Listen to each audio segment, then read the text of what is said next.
He never forced anyone. That is the first thing you need to understand. He did not come with an army. He did not arrive with threats. He did not take anything by force. He simply watched. For a long time, he watched. He watched the way human hands moved. The clumsy, desperate, beautiful way they reached for things just beyond their grasp. He watched the way a man looked at another man's land. The way a woman touched her own reflection in still water and pulled her hand back, unsatisfied. He saw what you wanted before you knew how to name it. And then, one day, he came down. Not as a conqueror. As a teacher. He sat across from the first man who would listen. And he began to speak. What followed, according to some of the oldest surviving religious texts in human history, did not look like destruction. It looked like a gift. It looked, in the beginning, like everything humanity had been waiting for. His name was Azazel. And the ancient scribes who preserved his story did not call him the most violent of the fallen. They called him something far more dangerous. They called him the one to whom all sin must be ascribed. Every blade ever forged. Every face ever painted into something it was not. Every war ever fought by men who believed they deserved to win it. All of it traced back to one teacher. One moment. One transaction that humanity entered into willingly. Tonight, we open the book of Enoch. We meet the entity who did not corrupt the world by force. He corrupted it by understanding us better than we understood ourselves. Before the descent, there was observation. The Enochic tradition preserved in the Ethiopic manuscripts and in the fragmentary Aramaic scrolls discovered at Qumran describes the watchers as being stationed above the earth, tasked with witnessing, with recording, with maintaining the boundary between the divine order and the human world below. They watched for a long time. And watching, the ancient texts imply, was where the problem began. Because to watch humanity closely, really closely, across generations, across the slow grinding accumulation of human desire and human frustration, is to learn something that no purely divine being was perhaps meant to know. You learn exactly what we want. Samyaza, the leader of the Watchers, wanted the women. That desire, the tradition tells us, was physical, immediate, recognizable as transgression the moment it formed. Azazel's desire was different, subtler, more patient. He did not want humanity. He wanted to reshape it. 1 Enoch, chapter 8, verse 1. George Nicholsberg's translation from the Ethiopic Ge'ez, the oldest complete surviving text, records it with clinical precision. Azazel taught men to make swords, and knives, and shields, and breastplates. Read that word. Taught. Not forced. Not imposed. Not activated against human will. Taught. There was a student. There was a lesson. And somewhere between teacher and student, there was a moment when the human being sitting across from Azazel made a choice. The ancient scribes were careful about this. These manuscripts reach us through extraordinarily complex chains of transmission, Ethiopic copies, Aramaic fragments, centuries of scribal hands. The scholars who work with them are meticulous about what the text actually claims. What it claims is not conquest. What it claims is seduction. And seduction requires a willing party. Now imagine the moment. Not the abstract moment. The actual moment.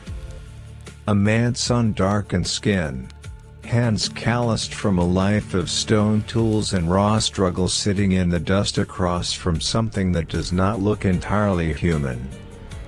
Something taller. Stiller. With eyes the color of cooling embers that have not gone out.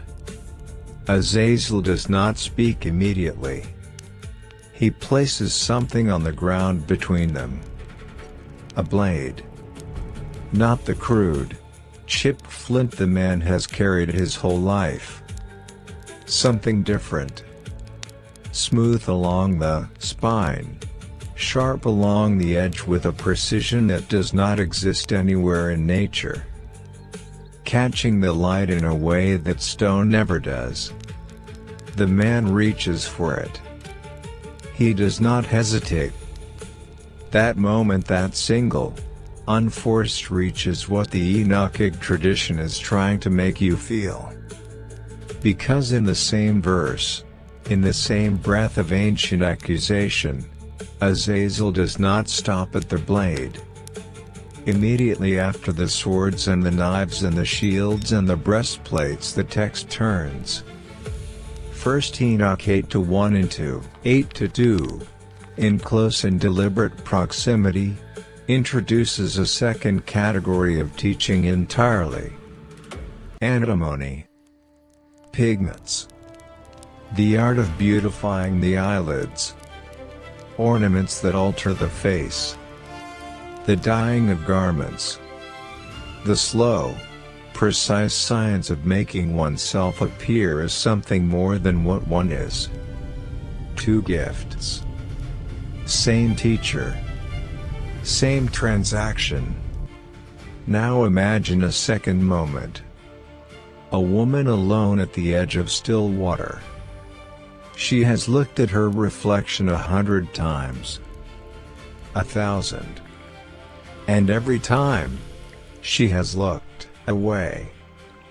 Not because it is ugly, but because it is ordinary. It is simply what she is. Azazel appears at her shoulder. He does not speak.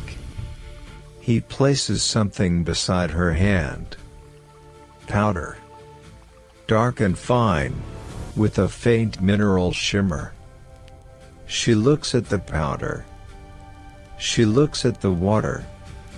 She looks at the space between what she is and what she could appear to be. She reaches. The ancient scribes place these two moments, the blade and the powder, in the same sentence. That was not an accident of composition. That was a theological argument written in the structure of the text itself. The argument is not that weapons and cosmetics are equivalent sins. The argument is that they come from the same place inside us. The blade answers the question, what would I do if I were stronger than my enemy? The powder answers the question, what would people see if I were more than I am? Both questions are about gap. About the distance between what we are and what we want to be. And Azazel, patient, observant, ancient Azazel, who had been watching humanity long enough to map every contour of that gap, did not create those questions. He simply arrived with the answers. He knew you were already asking. That is what makes him terrifying. Not that he attacked, but that he understood.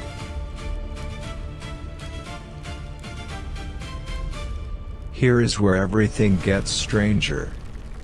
Here is where the ground shifts beneath you. Because if Azazel existed only in the Apocrypha, only in the texts that were eventually excluded from the canonical Hebrew Bible, then perhaps the theological stakes could be managed. He would be a fascinating relic of early Jewish mystical tradition. Significant, but contained. He is not contained. His name appears in the canonical text itself. Leviticus, chapter 16. Yom Kippur, the Day of Atonement. One of the most sacred observances in all of Jewish religious practice. And embedded within the ancient ritual and the instructions given directly to the high priest, there is a detail that scholars have argued about for 2,000 years. 2 goats. Lots are cast. 1 goat is designated for the Lord. It is sacrificed. Its blood purifies the sanctuary. The second goat receives something different.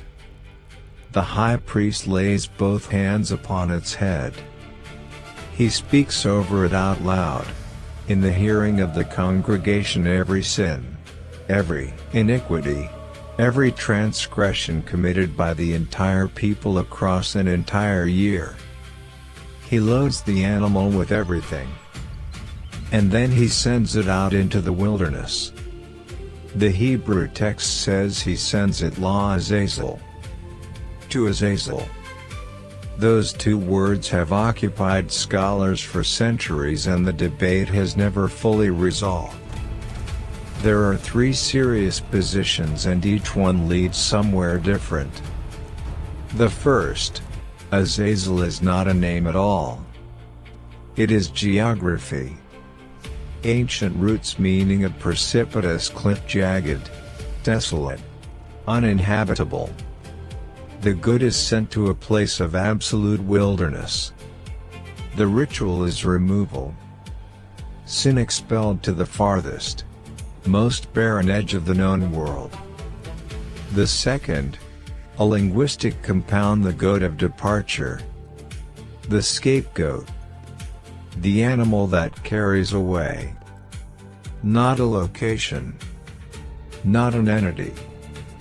Simply what the goat becomes in the act of being sent. This reading gave the English language the word scapegoat, a concept so embedded in modern speech that almost no one who uses it remembers its origin in this single verse of Leviticus. The third position is the one that does not close quietly. A third school of scholarship working across both the canonical and the Enochic texts argues that Azazel in Leviticus 16 is exactly who his name in the book of Enoch says he is. A supernatural entity. Bound in the wilderness. Waiting in the desolate places beyond the boundary of human civilization. Under this reading, the Day of Atonement ritual is not metaphor. It is a transaction.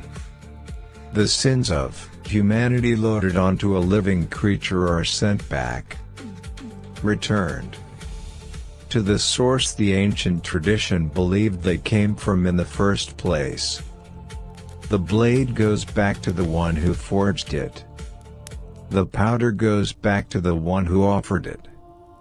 Humanity, once a year, in its most solemn ceremony, stands before the wilderness and says, "We know where this started."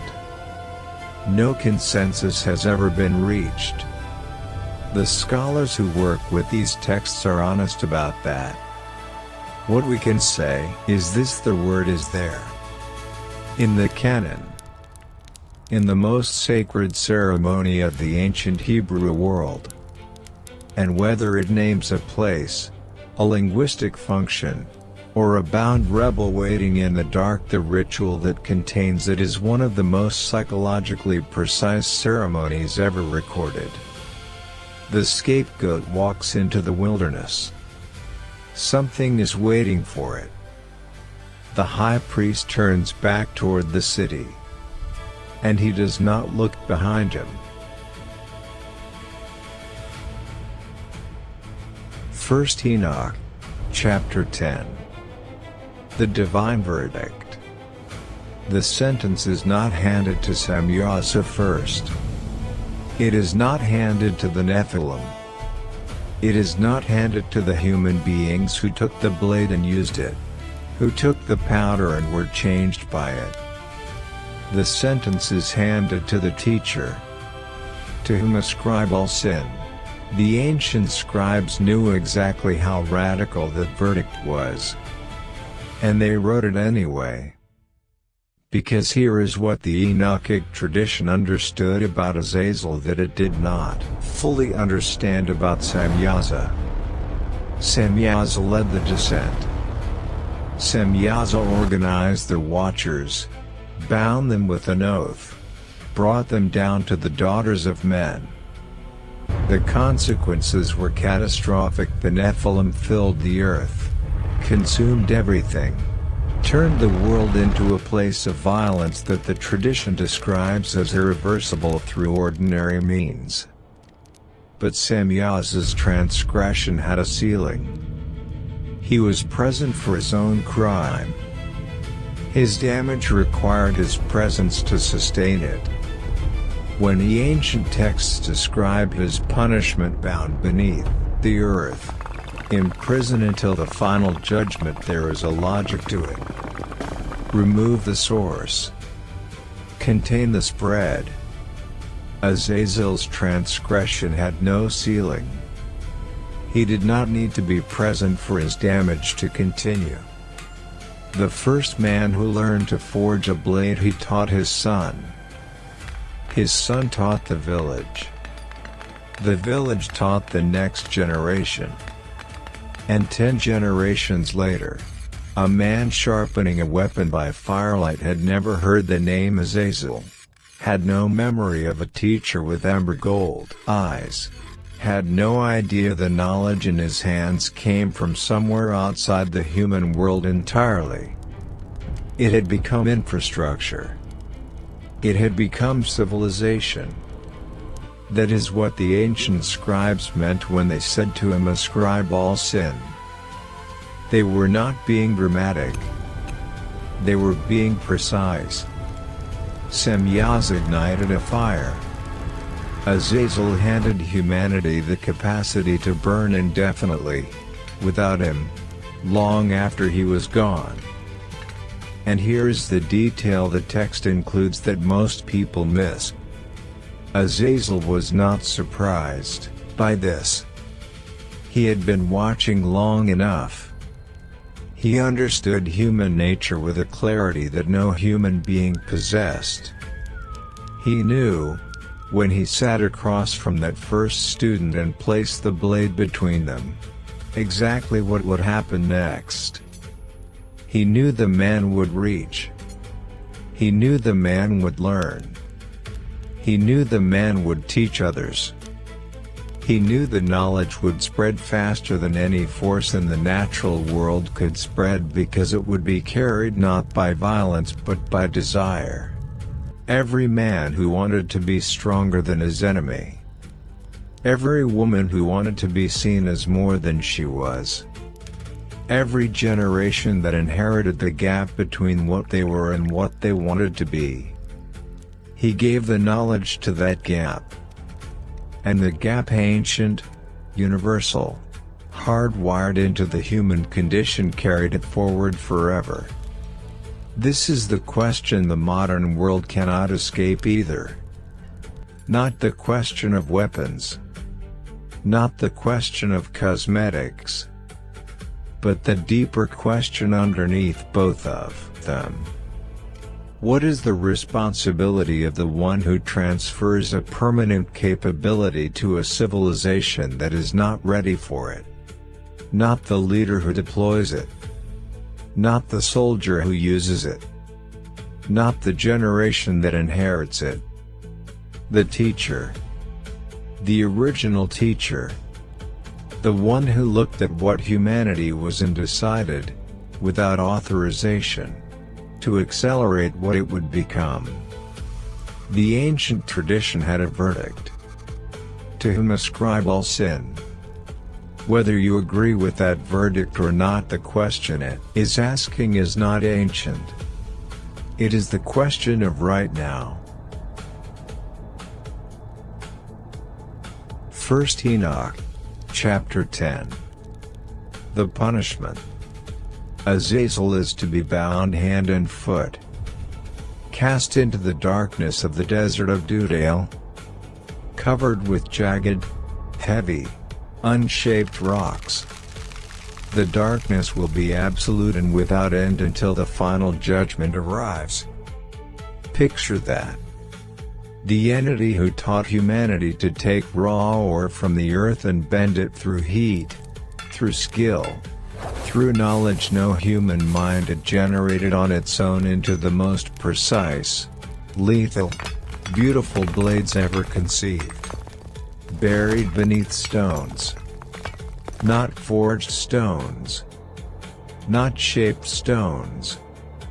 Not the product of any craft or knowledge or deliberate design.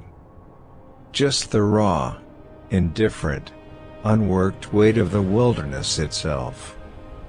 The punishment answers the crime in the language of the crime. He who violated the natural order through the mastery of craft is returned to the natural order stripped of all craft. The teacher of metals is silenced by unworked stone. There is something almost surgical in the ancient imagination here.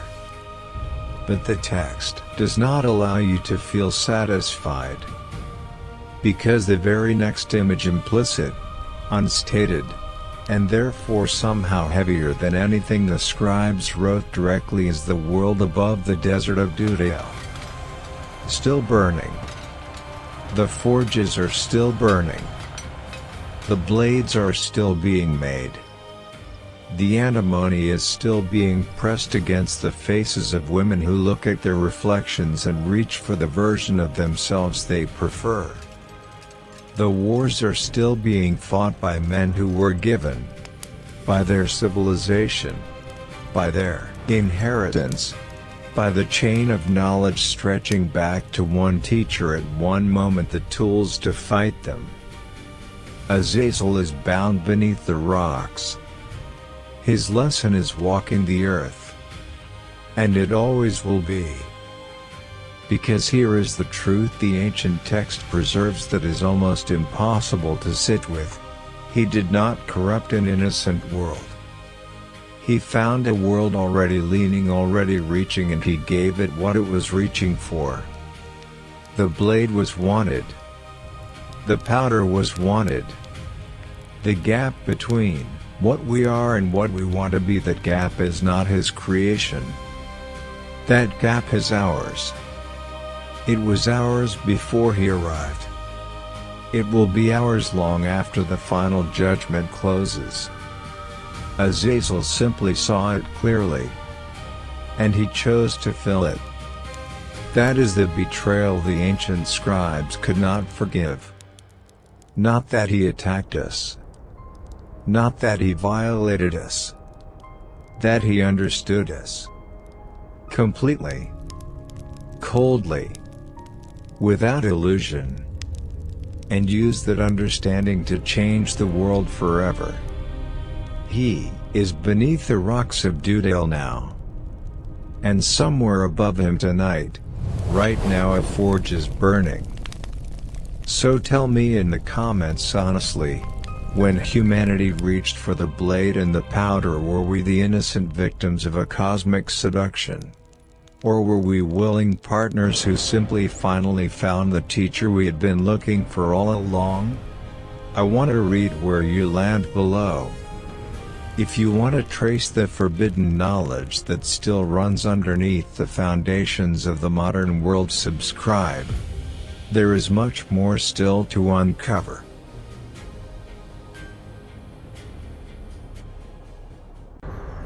Enter the realm of divine secrets.